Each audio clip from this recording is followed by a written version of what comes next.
Hello दोस्तों, मैं आपका अपना मित्र सनत वर्मा आपका आपके अपने चैनल पढ़ाकू योद्धा में बहुत बहुत स्वागत करता हूं।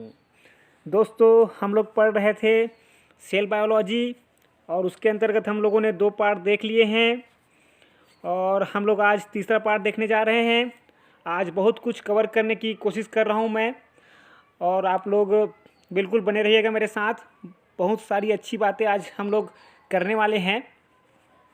और एक बात मैं आपको बता दूं दोस्तों, साइंस से अगर आप पेपर दिलाएंगे कहीं भी किसी भी क्षेत्र में, तो लो से लेकर हाई लेवल तक सारे प्रश्न हम लोग कवर करने की कोशिश कर रहे हैं और कोई भी प्रश्न ना छूटे इसकी पूरी हम लोग कोशिश कर रहे हैं।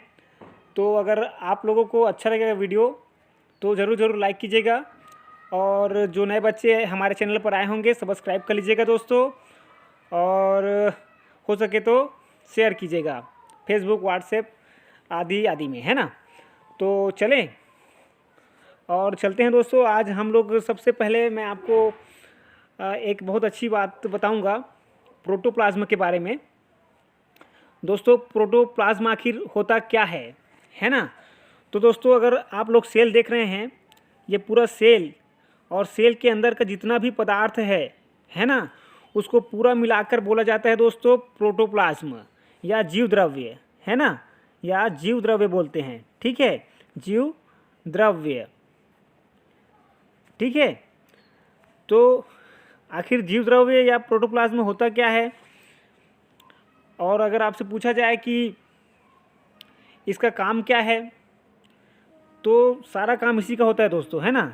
सारा काम इसी का होता है दोस्तों। प्रोटोप्लाज्म को कहा जाता है जीवन का आधार।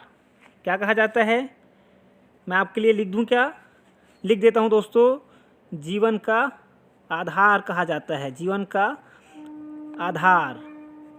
ठीक है, और इसको खोजा किसने था, तो दोस्तों मैं आपको बता दूं, इसको खोजा था डुजार्डिन ने, है ना। सबसे पहले खोजा था इसको डुजार्डिन ने। डुजार्डिन ये वैज्ञानिक का नाम है।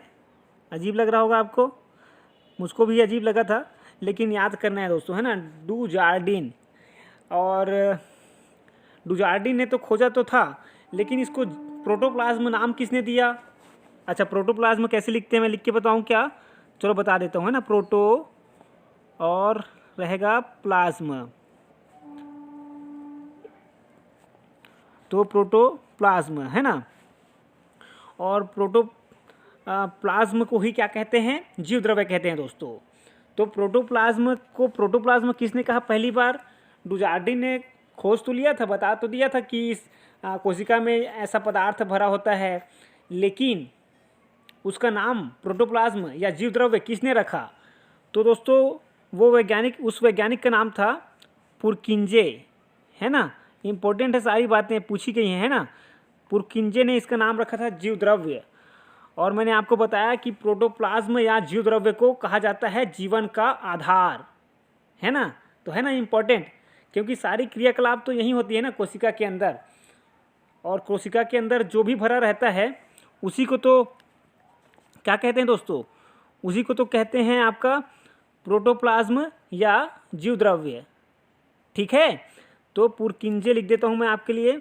और पुरकिंजे जो हैं बहुत अच्छे वैज्ञानिक थे, इन्होंने इसका नाम रखा, है ना। आपको पता ही है कि बायोलॉजी में कोई डिस्कवरी कोई और करता है, नाम कोई और रखता है ना। और कोई तो डबल नाम भी रख देते हैं, ट्रिपल नाम भी रख देते हैं। तो ये सब बातें होती हैं बायोलॉजी में और पूछा जाता है। तो पुरकिंजे को याद रखिएगा, इन्होंने बोला इन्होंने इसका नामकरण किया प्रोटोप्लाज्म या जीव द्रव्य। ठीक है, तो बहुत बार मैं इसलिए बोलता हूँ दोस्तों ताकि आपको देखते देखते ही याद हो जाए। ठीक है दोस्तों, तो प्रोटोप्लाज्म में दोस्तों आखिर जल कितना होता है पूछा जाता है आपसे, तो 70 से 90% जल होता है। 70 से 90% आपका जल होता है। जेली के जैसा रहता है दोस्तों, ये जेली के जैसे, मतलब क्या होता है, सेमी लिक्विड टाइप का रहता है। और इसी में सब आपका क्या बोलते हैं, सारे कोशिकांग इसी में घूमते रहते हैं या इसी में रहते हैं, ऐसा बोल सकते हैं। और प्रोटोप्लाज्मा के बारे में मैं और बताऊं तो दोस्तों, जो नाभिक होता है ना, नाभिक या केंद्रक जो होता है आपके कोशिका में, है ना, तो वहाँ जो द्रव भरा रहता है, जो भी चीज़ भरी रहती है उसको बोलते हैं केंद्रक द्रव्य, है ना। और उसके अलावा जो है कोशिका में, उसके अलावा जो है कोशिका में अगर देखें तो जो भी भरा रहता है नाभिक के अलावा उसको बोलते हैं कोशिका द्रव्य, कोशिका द्रव्य या साइटोप्लाज्म, है ना। और साइटोप्लाज्म दोस्तों, इसमें भी साइटोप्लाज्म में भी 70% आपका जल रहता है, 70%। ये भी जेली के समान रहता है और इसमें सारे पदार्थ फिर रखे होते हैं कोशिकांग, मतलब पदार्थ मतलब मेरे कहने का मतलब है सारे कोशिकांग साइटोप्लाज्म में ही होते हैं। तो इन दोनों से मिलकर बना रहता है आपका, क्या बना रहता है, प्रोटोप्लाज्म। अच्छा, साइटोप्लाज्म में जो बोल रहा हूँ तो ये क्या है, कोशिका द्रव्य है और केंद्रक द्रव्य, कोशिका द्रव्य और केंद्रक द्रव्य को मिलाकर क्या बनता है, क्या बनता है दोस्तों, प्रोटोप्लाज्म, है ना। तो प्रोटोप्लाज्म और हमने क्या देख लिया, साइटोप्लाज्म देख लिया और केंद्रक द्रव्य देख लिया, है ना। केंद्रक द्रव्य को ही न्यूक्लियोप्लाज्म बोलते हैं, है ना। न्यूक्लियस शब्द से बना है ना, न्यूक्लियस शब्द से बना है, न्यूक्लियो, अब इसमें प्लाज्म जोड़ लीजिए तो प्लाज्म बन जाएगा। और साइटोप्लाज्म तो मैंने आपको लिख के बता ही दिया है ना। तो चलें आगे। आज हम लोग राइबोसोम और क्या बोलते हैं गोल्जी बॉडी, इनके बारे में विशेष रूप से पढ़ने वाले हैं। और उससे पहले मैं आपको कोशिका झिल्ली, है ना, जिससे मानव का या जंतु का कोशिका ढका होता है ना, उसके बारे में बता देता हूँ। ठीक है दोस्तों। तो कोशिका झिल्ली जो होती है वो सबसे बाहरी आवरण होता है किसी भी जंतु कोशिका की, है ना, या मानव कोशिका की। और पादप कोशिका में दोस्तों इसके ऊपर, है ना, कोशिका झिल्ली के ऊपर भी एक आवरण होता है जिसको कहते हैं सेल वॉल या कोशिका भित्ति। तो अक्सर आपसे पूछा जाता है कि जंतु कोशिका और पादप कोशिका में मुख्य अंतर क्या है। तो यही सबसे बड़ा मुख्य अंतर है कि सेल वॉल जंतु कोशिका में नहीं पाया जाता है, सेल वॉल, और जो है सेल वॉल जो है पादप कोशिका में पाया जाता है। ठीक है। तो सेल वॉल से मुझको एक चीज़ याद आ रही है दोस्तों कि हम लोगों ने पिछले बार पढ़ा था ना कि माइकोप्लाज्म सबसे छोटी कोशिका है विश्व में, है ना। तो ये चीज़ मुझको एक चीज़ मुझको याद आ रही है उससे संबंधित कि माइकोप्लाज्म से संबंधित एक प्रश्न आया था कि माइकोप्लाज्म जो है इस पर एंटीबायोटिक कार्य क्यों नहीं करता है। ये एक प्रकार का बैक्टीरिया है ना, मैंने आपको बताया था ना कि एक प्रकार का बैक्टीरिया है, और बैक्टीरिया तो है, तो फिर इस पर जो है एंटीबायोटिक कार्य क्यों नहीं करता है, क्यों कार्य नहीं करता है। तो इसका कारण ये है दोस्तों, क्योंकि इसमें सेल वॉल नहीं होता है, अनुपस्थित होता है। सेल वॉल माइकोप्लाज्म में अनुपस्थित होता है, जबकि अधिकतर बैक्टीरिया में सेल वॉल पाया जाता है। सेल वॉल मतलब हिंदी में कोशिका भित्ति। तो दोस्तों माइकोप्लाज्म में नहीं पाया जाता है। और अक्सर जो एंटीबायोटिक बनाए जाते हैं ना वो सेल वॉल पर आधारित होते हैं। कहने का मतलब ये है कि सेल वॉल, किसी भी बैक्टीरिया के सेल वॉल को एंटीबायोटिक ख़त्म करता है, और जैसे ही सेल वॉल को ख़त्म करता है पूरा बैक्टीरिया ख़त्म हो जाता है ना। लेकिन माइकोप्लाज्म में तो आपका है ही नहीं सेल वॉल, तो क्या किया जाए। तो इस कारण से एंटीबायोटिक इस पर कार्य नहीं करता है ना, और माइकोप्लाज्म को ख़त्म नहीं कर पाता है। तो माइकोप्लाज्म के लिए आखिर करे तो क्या करे, तो इसके लिए दूसरे उपाय किए जाते हैं, है ना। एंटीबायोटिक काम नहीं करते हैं दोस्तों। तो ये प्रश्न पूछा गया था कि इस पर एंटीबायोटिक कार्य क्यों नहीं कर पाते हैं। तो आप लोग बताएंगे कि सेल वॉल अनुपस्थित होता है। ठीक है दोस्तों, इतनी सी बात आप लोग समझ गए होंगे। एक बात हमारी छूट गई थी माइकोप्लाज्मा से या माइकोप्लाज्म से, तो इसका पूरा नाम माइकोप्लाज्म गैलीसेप्टिकमा ऐसा होता है। थोड़ा सा नाम अजीब सा होता है, थोड़ा लंबा चौड़ा, तो लेने में तकलीफ़ हो जाती है। वैसे लिखा हुआ है मेरे पास। अच्छा, वो वाला क्वेश्चन मैंने नहीं लगाया शायद, है ना। 2 नए क्वेश्चन मैंने आपके लिए लगाए हुए हैं, जो पिछले फर्स्ट वीडियो में हम लोगों ने कवर नहीं किया था, लेकिन इम्पोर्टेंट प्रश्न था, तो इनको मैं आपको बता देता हूँ। तो गैली सेप्टिग्मा कैसे लिखते हैं मैं बता देता हूँ आपको। गैली, है ना, ठीक है ना, सेप्टिक और फिर है माँ। तो ये जो है स्क्रीन रीडर में लिखने में थोड़ा प्रॉब्लम होता है दोस्तों, है ना, समझ लीजिए, लिया कीजिए। और गैली सेप्टिग्मा आपके सामने लिखा हुआ आ गया है, और ये प्रश्न आपको दिखाई दे रहा होगा। बड़ा ही महत्वपूर्ण प्रश्न है। साइटोलॉजी के बारे में आपने कई बार सुना हुआ है कि साइटोलॉजी का मतलब होता है कोशिका विज्ञान, है ना।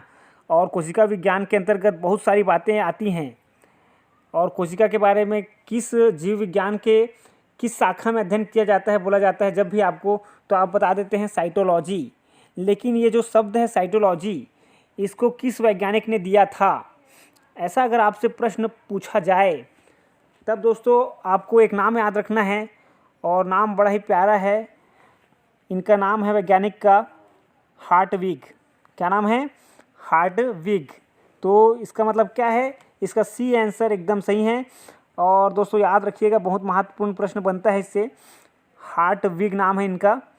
जब भी साइंस में थोड़े से आगे जाएंगे लेवल में, तो ऐसे प्रश्न आपको दिए जाएंगे, और यहाँ तक कि नीट वगैरह पेपर में भी ऐसे प्रश्न आते हैं, है ना। जो भी साइंस के हाई लेवल के पेपर होते हैं, उसमें जो उनमें जो पेपर में जो प्रश्न आते हैं, वैसे प्रश्न भी मैं आपको बता रहा हूँ, और बहुत ज़्यादा टफ भी नहीं कर रहा हूँ, ताकि आपको पढ़ने में आसानी हो, है ना। तो बने रहिएगा, और अगर अच्छा लगता है तो लाइक ज़रूर कीजिएगा दोस्तों, ठीक है। और सबसे लंबी पादप कोशिका आपसे पूछी जाती है अक्सर करके, और उसमें ऑप्शन में आपको मिलता है अक्सर झूठ मिलता है। और जब भी झूठ होगा दोस्तों ऑप्शन में, तो झूठ ही आंसर हो जाएगा।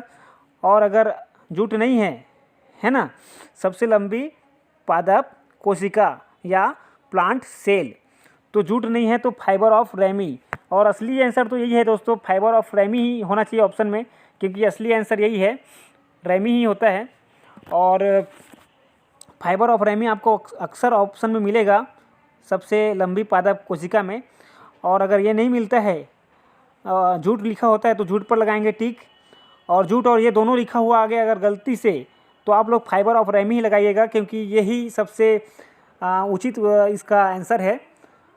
और इस बात को आप लोग याद रखिएगा। अच्छा, तो 2 प्रश्न तो अभी ही देख लिए हम लोगों ने, और आगे चलते हैं दोस्तों आगे। और बताइएगा, कोई प्रॉब्लम होगी तो बताइएगा। चलते हैं आगे, जल्दी से देखते हैं। तो हम लोग आज बात करेंगे राइबोसोम के बारे में, और बहुत सारी अच्छी अच्छी बातें मैं उसके बारे में बताऊंगा।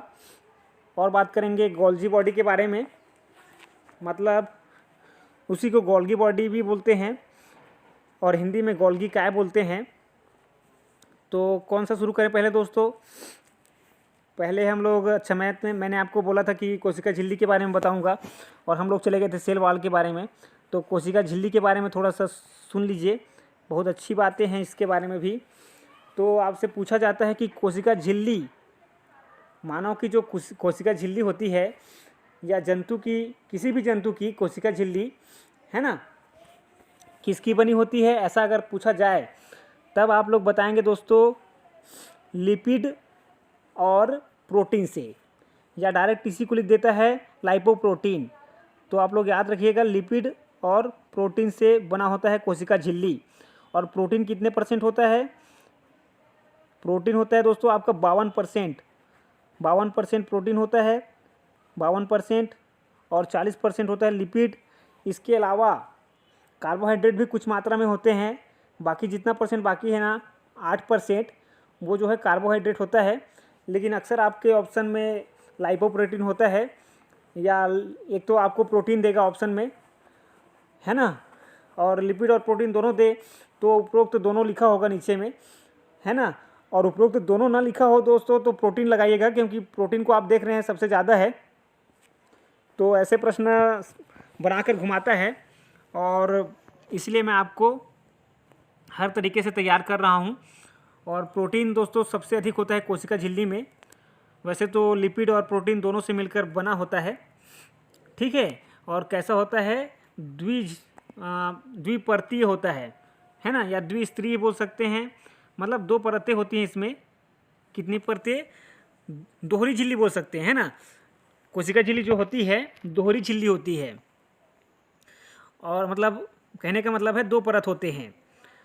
और 2 परत बोलते ही मुझको एक बहुत महत्वपूर्ण प्रश्न याद आ गया। अक्सर आपको प्रश्न पूछा जाता है कि कौन कौन से कोशिकांग में डबल क्या बोलते हैं, दोहरी झिल्ली होती है, दोहरी झिल्ली से ढका होता है, या डबल मेम्ब्रेन होता है। दोस्तों मेम्ब्रेन बोलते हैं ना झिल्ली को, तो डबल मेम्ब्रेन जो जिन अंगों में होता है उनका मैं नाम बता देता हूँ, आप लोग याद रखिएगा, ताकि कभी भी पेपर में आए तो आप लोग ना फंसें दोस्तों, है ना। डबल मेम्ब्रेन या दोहरी झिल्ली वाले अंग, तो पहला नाम तो आप लोग लिख लीजिए, मैं बोल रहा हूँ माइटोकॉन्ड्रिया। एक तो नहीं लिख रहे हैं तो याद कर लीजिएगा। चलिए मैं भी लिख देता हूँ आपके लिए।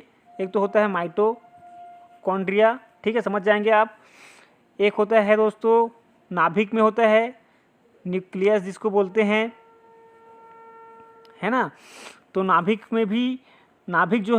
भी जो है डबल मेम्ब्रेन से ढका होता है या दोहरी झिल्ली से ढका होता है। और झिल्ली को ही हिंदी में कला बोलते हैं दोस्तों, है ना। तो दोहरी कला से ढका होता है, ऐसा याद रखिएगा। तो न्यूक्लियस भी डबल मेम्ब्रेन होता है, मतलब दोहरी झिल्ली से ढका होता है। इसके अलावा आपका क्लोरोप्लास्ट जो कि मानव के जो कोशिका में नहीं पाया जाता है, है ना, ये पादप कोशिका में पाया जाता है। तो क्लोरोप्लास्ट भी दोहरी झिल्ली से ढका होता है, या डबल मेम्ब्रेन से ढका होता है ना, डबल मेम्ब्रेन होता है। तो इन बातों को याद रखिएगा। अक्सर पूछ लिया जाता है कि कौन सा डबल मेम्ब्रेन होता है या दोहरी झिल्ली से ढका होता है, या ऐसा भी पूछ सकता है कि है ना, कौन सा दोहरे आवरण से ढका होता है। तो ये 3 चीज़ें हैं।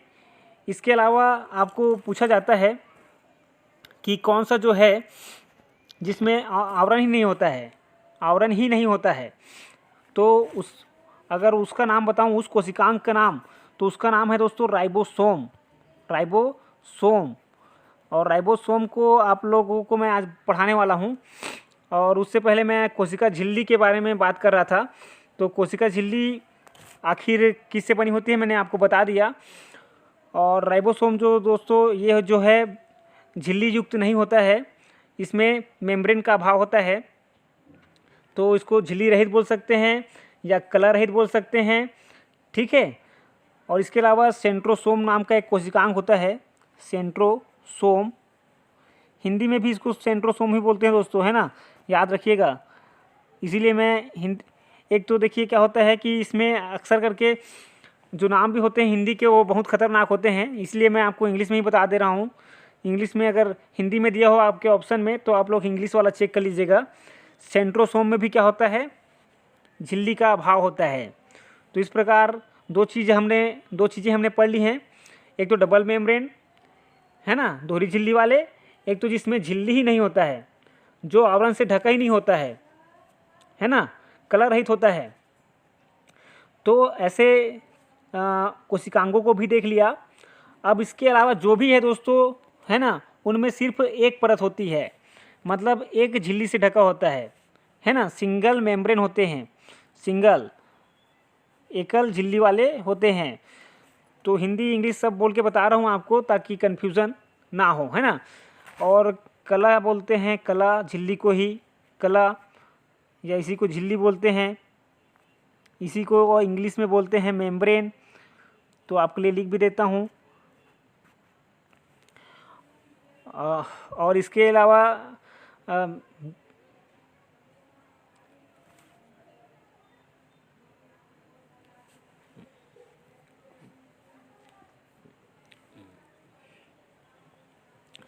तो मैंने आपको बता दिया दोस्तों सारी बातें इसकी और आगे चलते हैं।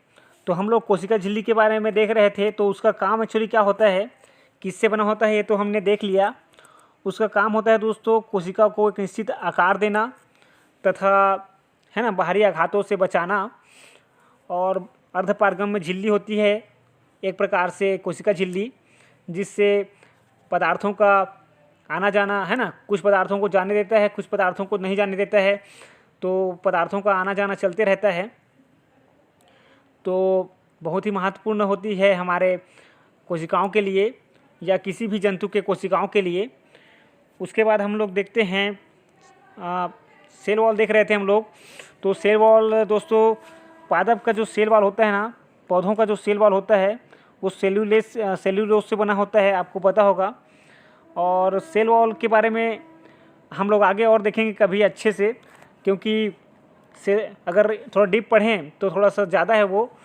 और हम लोगों का आज पढ़ने का टारगेट है राइबोसोम, और उसके अलावा हम लोग गोल्जी बॉडी भी पढ़ने वाले हैं। तो चलिए देखते हैं राइबोसोम के बारे में। और दोस्तों, राइबोसोम की खोज की थी पैलेट नामक वैज्ञानिक ने, राइबोसोम की खोज की थी। और राइबोसोम की विशेषता मैं बताते जाऊंगा आपको, तो बहुत आश्चर्य भी होगा। तो राइबोसोम की जो खोज की थी उस वैज्ञानिक का नाम था पैलेट। क्या नाम था, हिंदी में लिख देता हूँ दोस्तों आपके लिए, पैलेट। और इसीलिए इसको पैलेट कण भी बोलते हैं। तो कभी ऑप्शन में आ जाए कि पैलेट कण क्या है, तो राइबोसोम है दोस्तों। क्या है, राइबोसोम। और राइबोसोम को ही क्या कहा जाता है, पैलेट कण। अच्छा, राइबोसोम एक ऐसा अंग है, एक ऐसा कोशिकांग है जो सबसे छोटा कोशिकांग होता है। कोशिका में अगर आपसे पूछा जाए ना कि सबसे छोटा कोशिकांग कौन सा होता है, तो आप लोग बताएंगे राइबोसोम। राइबोसोम बताएंगे दोस्तों। और सबसे छोटा होता है, सबसे छोटा कोशिकांग है। और सबसे बड़ा मैंने आपको बताया था, क्या होता है सबसे बड़ा, बताइए तो, कमेंट कीजिएगा मुझको। वैसे तो मैंने बता दिया था आपको कि नाभिक होता है सबसे बड़ा, और उसका काम भी सबसे बड़ा होता है। मस्तिष्क बोला जाता है उसको, कोशिका का क्या कहा जाता है, कोशिका का मस्तिष्क कहा जाता है, या कोशिका का ब्रेन कहा जाता है। तो सबसे छोटा कोशिकांग राइबोसोम। और राइबोसोम की खोज की पैलेट ने दोस्तों, है ना, पैलेट नामक वैज्ञानिक ने। और मैं इसका सन नहीं बता रहा हूँ कब खोज की, क्योंकि उतना महत्वपूर्ण नहीं होता है सन कभी भी, सबके सन याद नहीं रख सकते। ठीक है दोस्तों। तो एक्चुअली राइबोसोम को कहा, एक और चीज़ कही जाती है राइबोसोम के बारे में। मैं बहुत ही महत्वपूर्ण बात आपको बता रहा हूँ, याद रखिएगा। राइबोसोम में दोस्तों प्रोटीन का संश्लेषण होता है। राइबोसोम में प्रोटीन का संश्लेषण होता है। या ऐसा पूछा जाए आपको कि प्रोटीन के संश्लेषण के लिए कौन स्थान देता है, तो ये राइबोसोम ही देता है। और इसीलिए राइबोसोम को दोस्तों कहा जाता है प्रोटीन फैक्ट्री। ये है सबसे महत्वपूर्ण प्रश्न, और सरल भी है, और कई बार पूछा गया है इसको, रेलवे में भी पूछा जा चुका है। तो प्रोटीन फैक्ट्री, हमारे कोशिका की प्रोटीन फैक्ट्री कौन सी है, तो ऐसा पूछा जाए तो आप बताएंगे राइबोसोम, है ना, कोशिका की प्रोटीन फैक्ट्री। और दोस्तों ये जो है राइबोसोम जो है, देखिए राइबो न्यूक्लिक एसिड के बारे में आप लोगों ने सुना होगा, आरएनए के बारे में। तो देखिए इसके नाम में भी है राइबो, है ना। तो ये जो दोस्तों क्या होता है, राइबोसोम जो है आरएनए प्लस प्रोटीन से मिलके बना होता है। आरएनए प्लस प्रोटीन, ये है सबसे अच्छी बात। हर बार मैं बोल रहा हूँ सबसे अच्छी बात, ताकि आपको याद रहे। ऐसा है कि सबसे अच्छी बात बोलने से क्या होता, ध्यान खींचता है इधर कि सबसे अच्छी बात है, मतलब ध्यान देना चाहिए। वास्तव में ये सच में अच्छी बात है। ये जो है आरएनए और प्रोटीन से मिलकर बना होता है, ऐसा प्रश्न अभी बहुत समय से आया नहीं है, लेकिन आ सकता है, क्योंकि है तो आसान, लेकिन जब तक पढ़ा नहीं है तब तक पता नहीं होता है। और इससे एक प्रश्न बनता है दोस्तों, देखिए आरएनए और प्रोटीन से मिलकर बनता है राइबोसोम, तो इसीलिए इसको बोलते हैं राइबो, है ना, राइबो न्यूक्लिक प्रोटीन कण। ठीक है। राइबो न्यूक्लिक प्रोटीन कण। तो ये बात याद रखिएगा। अच्छा, एक और चीज़ है, अगर बहुत सारे राइबोसोम, मान लो की बात ये राइबोसोम है ना, और ऐसे और राइबोसोम है, ये भी राइबोसोम है, ऐसा राइबोसोम है, ये सभी आपस में जुड़े हुए हैं आरएनए द्वारा। ये जो जिन आरएनए द्वारा जुड़े रहते हैं उसको एमआरएनए बोलते हैं। एम का मतलब है मैसेज, और मैसेज पहुंचाने वाले आरएनए होते हैं, वो आपस में अगर राइबोसोम्स को जोड़कर रखते हैं तो इसी को कहते हैं दोस्तों पॉलीसोम। इसी को कहते हैं पॉलीसोम या पॉलीराइबोसोम। तो पॉलीराइबोसोम क्या है? राइबोसोम का क्या है? झुंड बोल सकते हैं दोस्तों, है ना। बहुत सारे राइबोसोम मिलकर पॉलीसोम बनाते हैं। तो ये बात याद रखिएगा।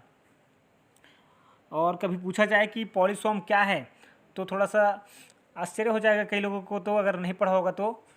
और ऑप्शन में आपके होगा कि राइबोसोम, है ना, बहुत सारे राइबोसोम की श्रृंखला, है ना, या बहुत सारे राइबोसोम्स का क्या बोलेंगे, झुंड या समूह, ऐसा टाइप का ऑप्शन आपको देखने को मिलेगा राइबोसोम से संबंधित। तो प्रोटीन का निर्माण कौन करता है, या प्रोटीन के निर्माण के लिए, प्रोटीन के संश्लेषण के लिए स्थान कौन देता है? तो आप बताएंगे दोस्तों राइबोसोम। ठीक है। और राइबोसोम के बारे में तो हम लोगों ने बहुत अच्छी अच्छी बातें देख ली। अब हम लोग गोल्जी बॉडी की तरफ चलते हैं। उससे पहले थोड़ी सी बात आपको मैं दिखा देता हूँ चित्र में, राइबोसोम क्या है। और राइबोसोम आपके सामने लिखा हुआ आपको दिखाई दे रहा होगा।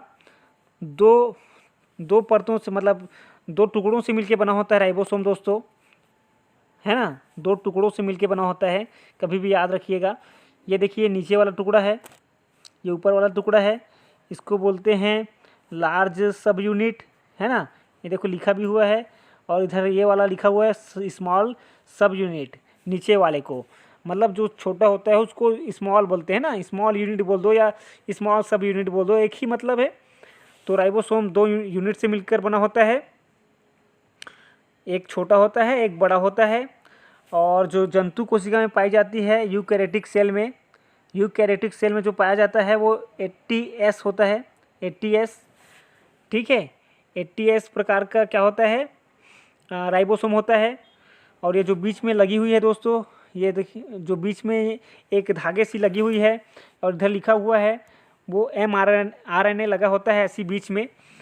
तो है ना, इसमें थोड़ा सा कट गया है चित्र में, मैं थोड़ा सा अच्छे से दिखा देता हूँ आपको। हाँ, अब दिख रहा है ना। अच्छा, ज़्यादा बड़ा हो गया। हाँ, अब दिख रहा होगा आपको, mRNA लिखा हुआ है। तो बीच में mRNA लिखा, मतलब RNA जुड़ा होता है। तो मैंने आपको चित्र भी दिखा दिया है। अब गोल्जी बॉडी को देख लेते हैं।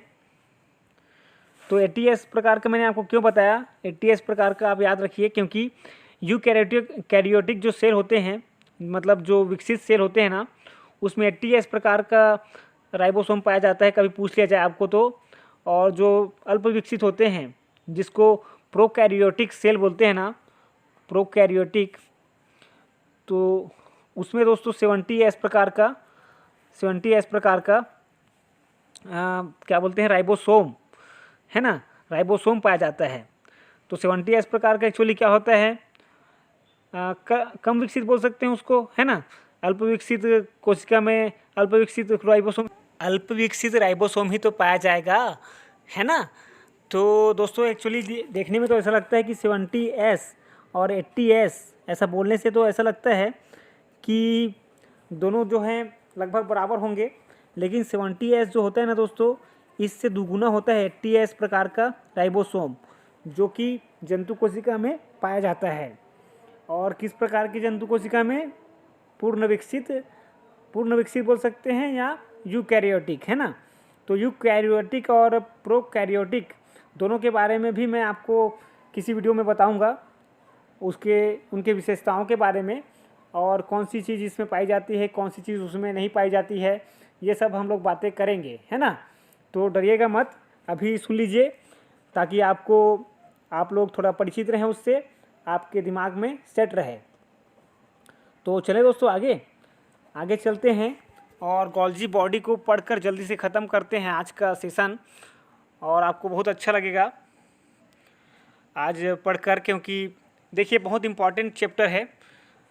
जो भी पढ़ाता हूँ मैं, या जो भी आप लोग कभी पढ़े होंगे इसके बारे में, तो ज़रूर आपको इम्पोर्टेंट लगे होंगे। और मैं तो थोड़ा सा लेवल को हाई लेकर चल रहा हूँ, लो भी बता रहा हूँ।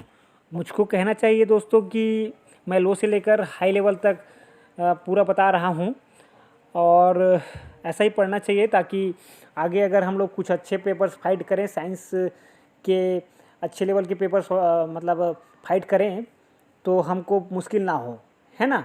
और कहीं ना कहीं दिमाग में अच्छी अच्छी बातें रहती हैं तो हमारा कॉन्फिडेंस लेवल बहुत अच्छा रहता है।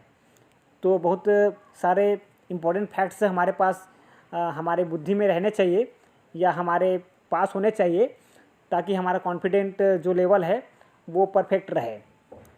ठीक है, तो चलिए गोल्गी बॉडी या गोल्गी बॉडी के बारे में पढ़ते हैं, और इसी को गोल्गी ऑपरेटर्स भी कहते हैं दोस्तों, है ना। आपके सामने लिखा हुआ है गोल्गी ऑपरेटर्स, तो इसी को बोलते हैं गोल्गी बॉडी, और हिंदी में बोलते हैं गोल्गी काय।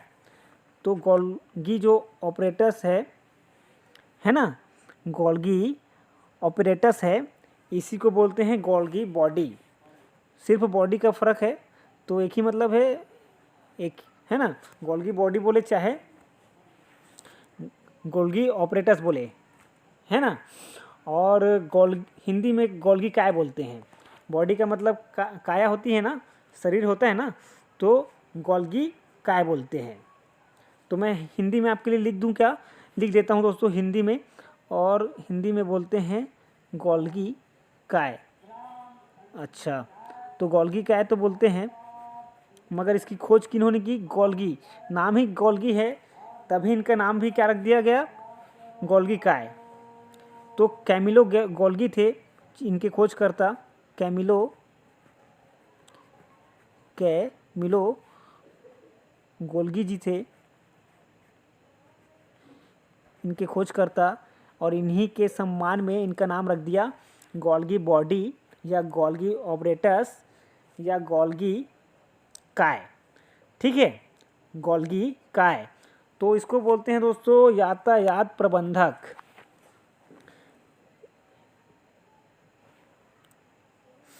और ये बहुत ही महत्वपूर्ण प्रश्न है, इसको बोलते हैं यातायात प्रबंधक। एक्चुअली दोस्तों जो भी वेस्ट इसमें पैकेजिंग और प्रोसेसिंग का कार्य होता है ना, जो भी पैकेजिंग और प्रोसेसिंग का कार्य होता है, जो सूक्ष्म मॉलिक्यूल होते हैं उसको ये रास्ता दिखाता है ना, बाहर जाने का और जो है बाहर से अंदर आने का। तो इसलिए इसको क्या बोलते हैं? यातायात प्रबंधक। तो ये है महत्वपूर्ण प्रश्न, मैं आपके लिए लिख देता हूँ। ट्रैफिक मैनेजर, है ना, ट्रैफिक मैनेजर भी बोल सकते हैं इंग्लिश में, है ना। आपको पता ही होगा ट्रैफिक सिग्नल वगैरह जो होते हैं वो यातायात से संबंधित होते हैं ना। तो यातायात प्रबंधक लिख लीजिए या ट्रैफिक मैनेजर बोल दीजिए। तो ये जो है प्रोसेसिंग और पैकेजिंग का काम करता है। मतलब क्या दोस्तों, पैकेजिंग मतलब किसी भी जो वेस्ट मटेरियल है, सूक्ष्म मॉलिक्यूल है, उसको पैक करेगा और रास्ता दिखाएगा बाहर जाने का, है ना, बाहर जाने का रास्ता दिखाएगा। तो इसी को क्या बोल देंगे? प्रोसेसिंग बोल देंगे, है ना। और बाहर से कुछ अच्छी वस्तुएं आएंगी, उसको भी पैकेज में पैक करके ये अपने नाभिक तक पहुंचा दिया, या ज़रूरतमंद जो कोशिकांग है वहाँ तक पहुंचा दिया। इस टाइप का इसका काम होता है, इसलिए इसको क्या कहते हैं? यातायात प्रबंधक। या अगर इसका कार्य पूछा जाए तो ये प्रोसेसिंग, है ना, और पैकेजिंग का कार्य करता है। ऐसे लिखा रहेगा आपके में कि पैकेजिंग का कार्य करता है, और प्रोसेसिंग मतलब वही है कि रास्ता दिखा रहा है, यहाँ से वहाँ ले जा रहा है, तो ये काम करता है। अच्छा, इसकी एक और ख़ासियत मैं बताता हूँ। इसी को कहा जाता है दोस्तों गोल्गी बॉडी को ही कहा जाता है लाइपोकॉन्ड्रिया। मैं लिख कर बताऊँगा आपको, टेंशन मत लीजिए। गोल्गी बॉडी को क्या कहा जाता है, पहले तो गोल्गी बॉडी लिख देता हूँ। गोल्गी बॉडी, अच्छा ये इसको हटा देता हूँ। और गोल्गी बॉडी जो होता है इसी को बोला जाता है, हिंदी में लिख देता हूँ आपके लिए, लाइपोकॉन्ड्रिया। तो कई लोगों को तो ऐसा लगेगा जब पेपर में आ जाएगा कि लाइपोकॉन्ड्रिया क्या है ना, ऐसा पूछ दिया रहेगा तो कई लोगों को ऐसा लगेगा कि एग्जामिनर जो है गलती से, है ना, परीक्षक जो है गलती से जो है माइटोकॉन्ड्रिया को लाइपोकॉन्ड्रिया लिख दिया है, ऐसा लगेगा। लेकिन लाइपोकॉन्ड्रिया दोस्तों गोल्गी बॉडी को कहते हैं।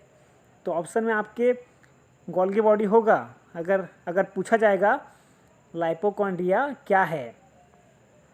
ठीक है दोस्तों, तो लाइपोकॉन्ड्रिया के बारे में आपने जान ही लिया, गोल्गी बॉडी को कहते हैं।